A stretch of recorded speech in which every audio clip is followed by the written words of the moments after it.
Rural Heritage on RFD TV is brought to you by Rural Heritage Magazine, a bi-monthly magazine featuring articles about farming and logging with draft animal power, small-scale diversified family farming and homesteading, and other aspects of our rich rural heritage. Rural Heritage Magazine, borrowing from yesterday to do the work of today. For subscription information, please call 319-362-3027 or order online at www.ruralheritage.com. Hi, I'm Joe Mishka from Rural Heritage TV and Magazine. We spent today in Foster, Nebraska, where several teamsters came with their horses and mules to spend the day at Bill Altwine's farm putting up loose hay using mowers, dump rakes, sweeps, an overshot stacker, hay loader, and stationary hay press. A lot of the equipment was found by Kelly Kloppenberg of Emmett, Nebraska, who restored it and keeps it in working order. So today we're doing, from the mowing, we've got a couple of guys out there that are mowing with a couple of teams, and then we'll rake it with dump rakes and with a side delivery rake. And we have an old 8-tonged McCormick tedder that we'll run with the horses. And then we've got both push and side hitch hay sweeps that we'll use to bring it to an overshot stacker and make a stack. And then we've got a hay loader on a hay wagon, and we'll pull that and fill that about half up, and we'll bring that to the horse-powered hay baler, and we'll run some hay through that and make that. So we'll pretty much from start to finish, and it'll all be horse-powered. We aren't using any tractors for anything. We cheat a little when we're ready to leave and load. We'll have this skid loader with the forks to handle stuff to get it on the trailers to get it back home. But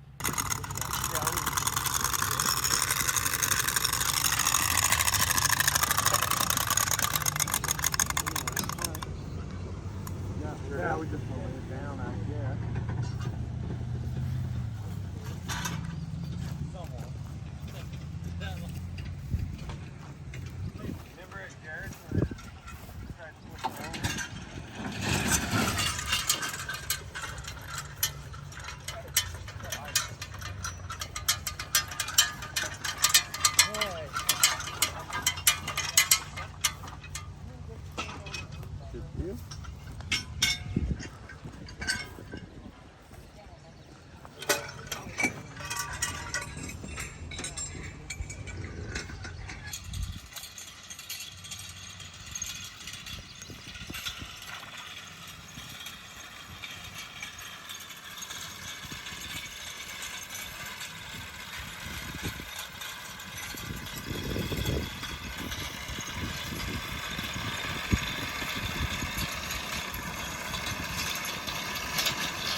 If you enjoy seeing how our ancestors lived during America's rule yesterday, you're going to love looking at these books. Volume 1 is Fieldwork, showing horses and vintage tractors preparing seedbeds, planting, cultivating, and harvesting the crop. Volume 2 shows the work being done in the barn and farmyard, feeding and watering the livestock, getting the crop into the barn, milking the cows, shearing the sheep, and collecting the eggs. In Volume 3, we go inside the home to see the family in the kitchen canning vegetables, in the parlor listening to the radio, and in the dining room for family supper. We also head into town to shop at the general store or visit on the town square on Saturday night. Each book has over 140 large format pages. They sell for $24.95 each, or you can buy 2 for $44.95, or all 3 for $54.95 plus shipping. Call 1-877-647-2452 to order. That's 1-877-647-2452.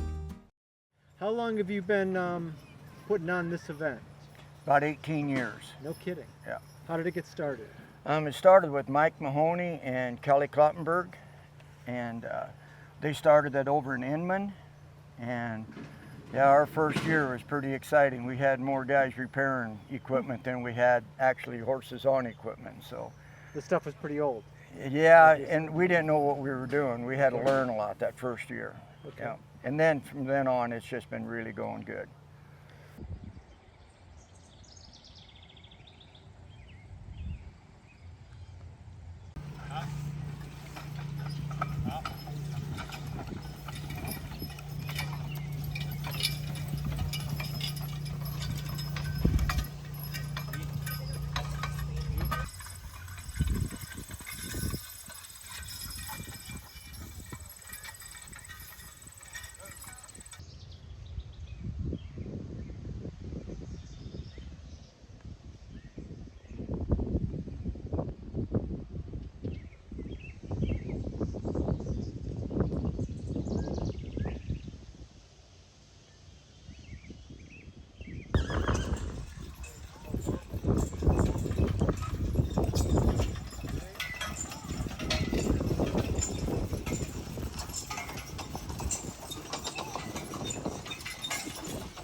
Maggie, get. Come on.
Tell me what the strategy is. Just move hay to the outside and Pushing it down. pushing it down, getting everything evenly. That's about it. At the moment, At the when we moment. get to the top. Get it all packed down. And then there's an art to finishing it off on top. There is. There's a cap we got to put on it. Yeah. So it sheds water. Yes, sir. We've been publishing the Draft Horse Wall Calendar for over 40 years. Our customers have come to expect beautiful and interesting photographs of draft horses printed on high-quality paper, wire-o bound so they lay flat on the wall. Large date squares make it easy to jot down appointments or events, and every grid page includes a bonus photo. We've included photos of all the major American draft horse breeds working in the woods and farm fields, as well as performing for appreciative crowds. They cost just $17.95 each with free shipping, or get 2 for just $32. You can get your calendar by calling 1-877-647-2452 or visiting our website at www.ruralheritage.com.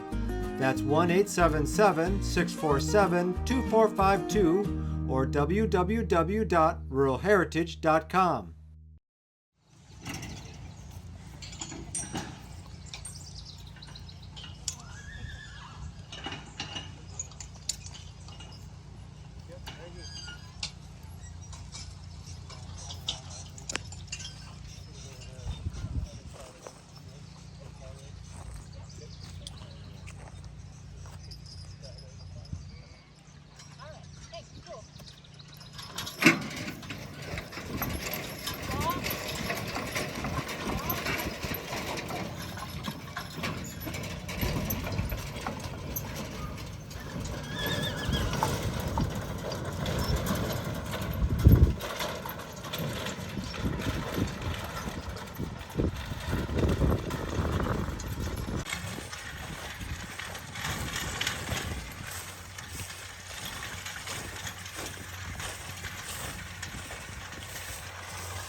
Yep.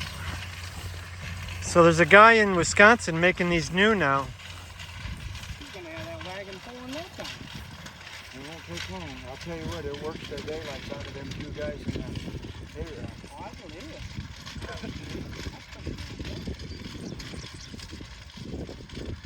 Do that all day long with that. Wow.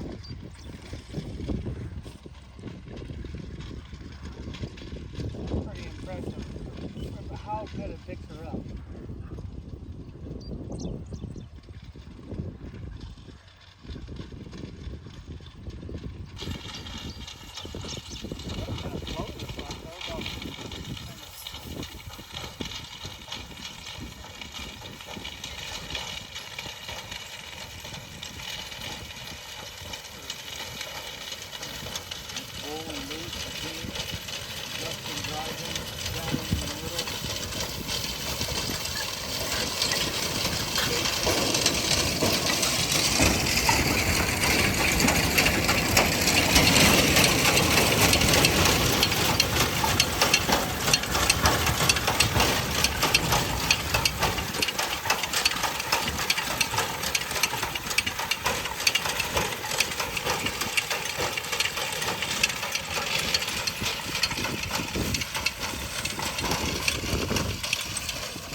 Nope, thank you.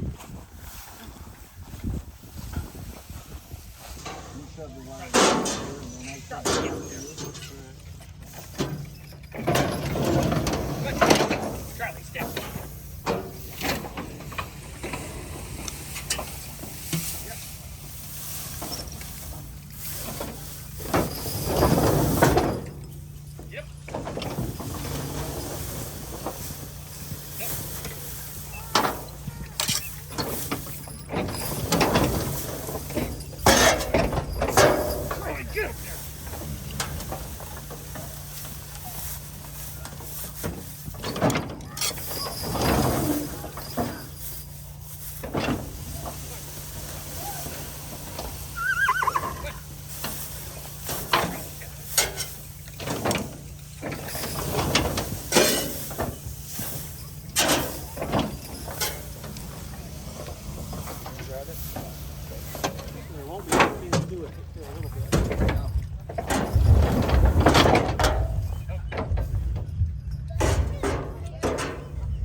think I have a block in there somewhere that's broken.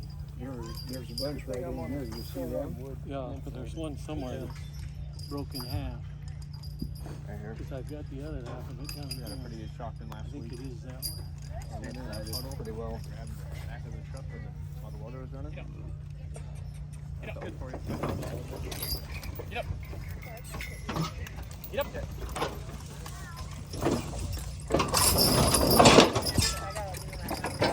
Try to get up.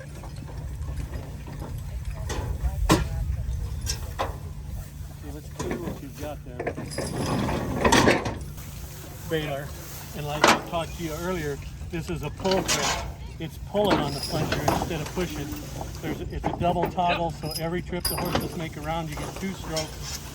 It should take them about 20 seconds. It's a 24-foot circle, so you get 6 strokes, and you should have about 12 to 15 strokes to a bale. So you'd get a bale about every 2.5 minutes. Step up.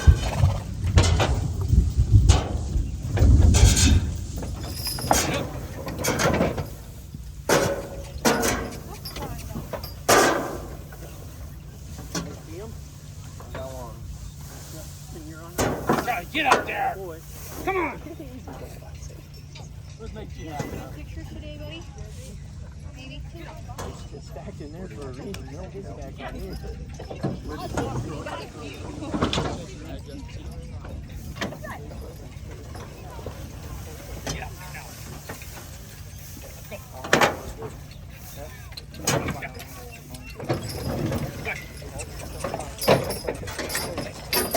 Yeah. Look, and you can pick the bait your way. Just time it so that you're not pulling the bait right when the horses are trying to stick.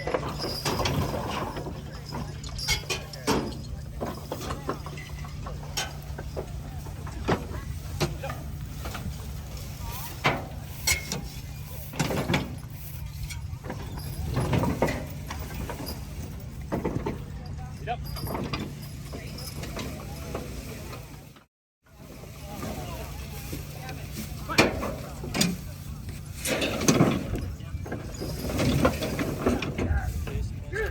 You tie it with a little bit of slack so you don't have it too tight. It'd be easy to have it too tight. That last bale was a little shorter than it should have been. Okay.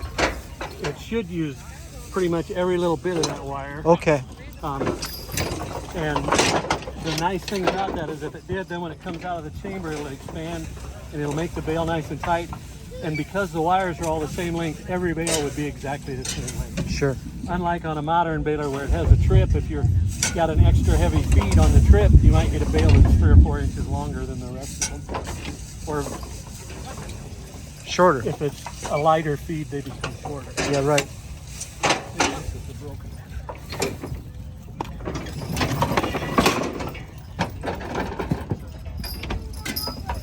Okay, let's stop there.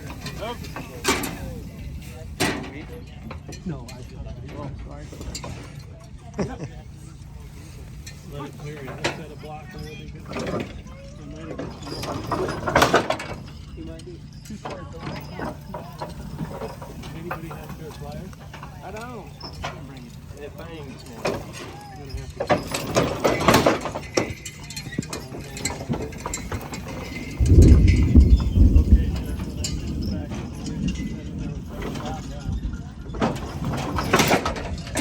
Get up.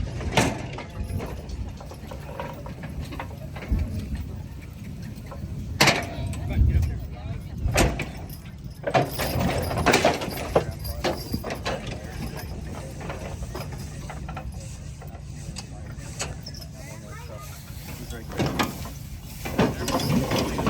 I think we got the lines right now.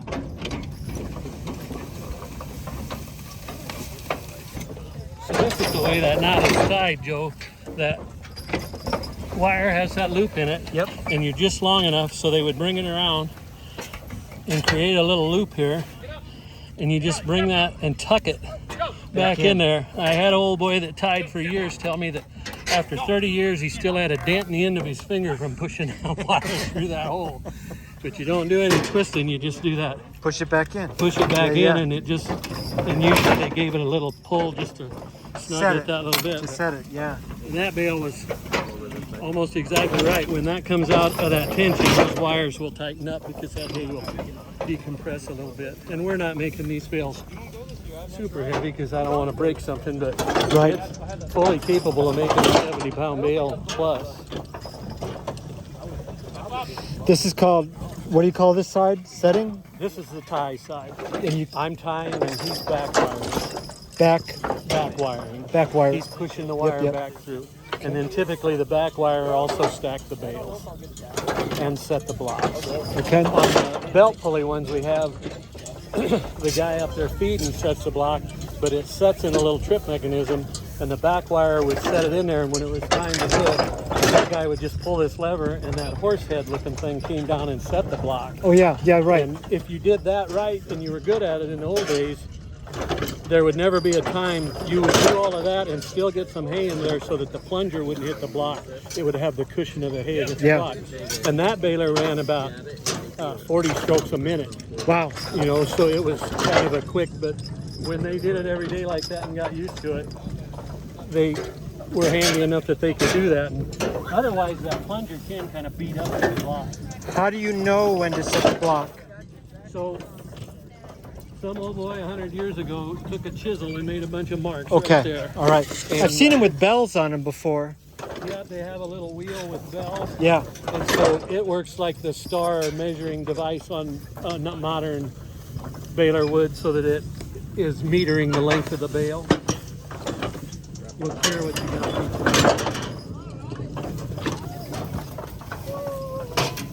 We purposely made these blocks thick. They normally are only about half thick, but we found that no more than we do this, the hay kind of hid them, and by widening them out, it made it more clear. And we actually... This program is available for purchase. To order your copy, please call 319-362-3027 or visit www.ruralheritage.com. Rural Heritage is a bi-monthly magazine dedicated to draft animal farming and logging, as well as other aspects of our rich rural heritage. It is published by Mishka Press, which also offers a complete line of back-to-the-land books, DVDs, and calendars. Call or write for a catalog or subscription information, or visit our website at www.ruralheritage.com.